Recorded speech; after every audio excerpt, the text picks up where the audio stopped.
Kevin Fulton, as a young man, like many other young people in this country, when he was 17 or 18, he chose to join the army. When I say the army, I mean the British Army.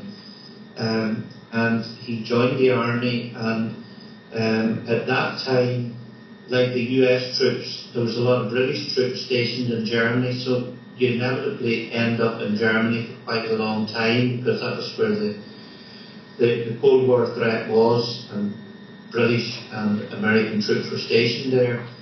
And whilst he was in Germany, his staff sergeant came up to him and said, "Would you like to do something interesting back home?"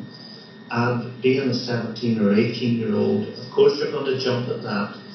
And what it actually meant was him retraining as an agent, going back to his own hometown, telling his former friends that he was working in Germany as a construction worker, because quite a lot of people from Britain, from Ireland and England went to Germany at that time, so it was a very believable story. He infiltrated the Provisional IRA. That was a gang that Gerry Adams ran, and acted very successfully for British intelligence, passing back. It was actually military intelligence, an organisation called the Forces Research Unit, FRU for short. He passed back the information, very successful.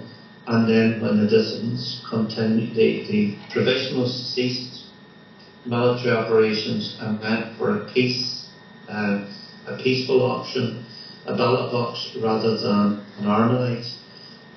Then he then concentrated on other types of criminality, such as smuggling, because we're on an international border. He assisted the customs people.